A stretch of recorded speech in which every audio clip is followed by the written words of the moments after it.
CCTV की नजर में अब मुक्तेश्वरानंद 24 घंटे कंट्रोल रूम से हो रही निगरानी। वो आईपीएस कौन जिसने अब मुक्तेश्वरानंद को रोका और मामला योगी तक पहुंचा? उमा शंकर उपाध्याय छात्र नेता से कैसे बन गए शंकराचार्य अब मुक्तेश्वरानंद?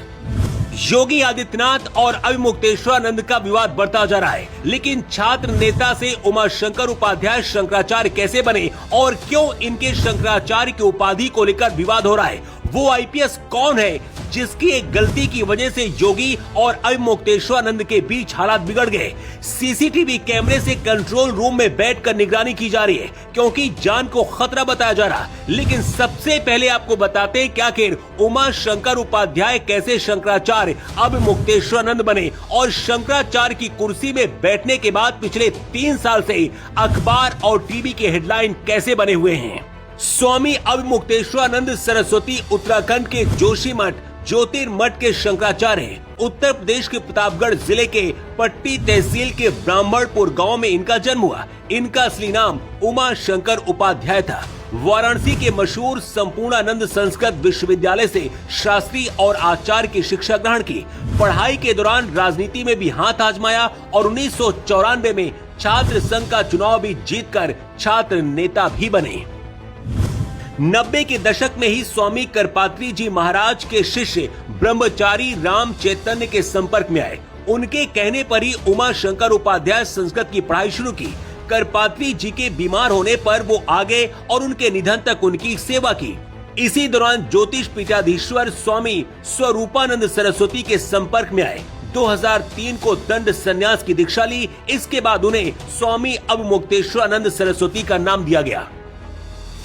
सितंबर 2022 में स्वामी स्वरूपानंद सरस्वती के निधन के बाद स्वामी अब मुक्तेश्वरानंद सरस्वती को ज्योतिर्मठ का शंकराचार्य नियुक्त किया गया। हालांकि इस पद को लेकर तब से विवाद और कानूनी पेच सामने आते रहे और मामला सुप्रीम कोर्ट में है।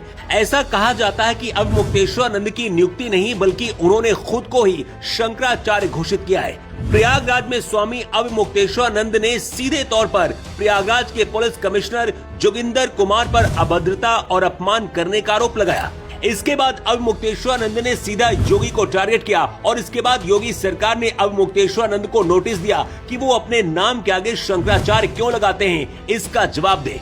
योगी आदित्यनाथ ने कहा कि साधु और सन्यासी वही हैं जिसका पूरा जीवन सिर्फ सनातन के लिए समर्पित हो। स्वामी अब मुक्तेश्वरानंद पर राजनीतिक महत्वाकांक्षा के भी आरोप लगते हैं। ऐसा क्यों, इसकी वजह भी जान लीजिए।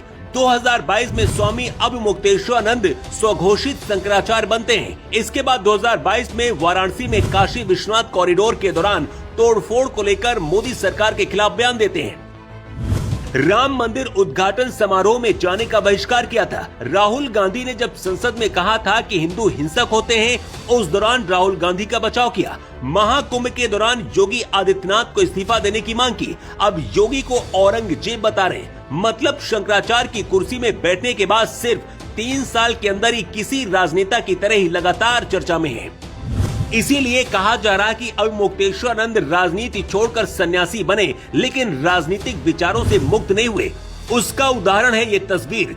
जब अखिलेश यादव की सरकार में स्वामी अब मुक्तेश्वरानंद के ऊपर 2015 में अखिलेश यादव की पुलिस ने लाठियां बरसाई थी, लेकिन वही अखिलेश यादव अब स्वामी अब मुक्तेश्वरानंद से फोन पर बात कर रहे हैं और सपोर्ट कर रहे हैं। शंकराचार्य के बटुकों के साथ अगर मारपीट हुई तो गलत है, लेकिन उसके बाद सीधा योगी को औरंगजेब कहना और योगी के खिलाफ ये बयान देना, ये बताता है कि शंकराचार्य राजनीति से प्रेरित हैं और उनके पीछे योगी मोदी विरोधी पार्टियां हैं। यही बात मायावती ने भी कहा है कि प्रयागराज में जो कुछ चल रहा है वो राजनीति से प्रेरित लगता है और उसका निस्तारण किया जाना चाहिए। सनातन धर्म में शंकराचार्य का पद बहुत ही सम्मानित होता है और अभी तक किसी शंकराचार्य का राजनीति में दखल नहीं रहा, लेकिन पिछले 3 साल से जब से अब मुक्तेश्वरानंद शंकराचार्य की कुर्सी पर बैठे हैं, अखबारों और टीवी चैनलों के हेडलाइन बने हुए हैं। कुंभ मेला में हजारों साधु सन्यासी हैं। आखिर हर बार इन्हें परेशानी इतनी ज्यादा क्यों होती है, ये भी एक बड़ा सवाल है। अगर प्रशासन ने दुर्व्यवहार किया है तो आरोपित अधिकारियों के खिलाफ कार्रवाई होनी चाहिए, लेकिन राजनीतिक लोगों से मिलना और योगी को औरंगजेब कहना ये बताता है कि शंकराचार्य और उनके सिंहासन का महत्व कमजोर कर रहे हैं। ये विवाद कहां जाकर थमेगा पता नहीं, लेकिन योगी आदित्यनाथ ने इशारों में कहा है कि ऐसे कालनेमियों से बचने की जरूरत है और सावधान रहने के लिए कहा है। लेकिन इस पूरे विवाद पर आपकी क्या राय है? कमेंट बॉक्स पर लिखकर आप जरूर बताएं।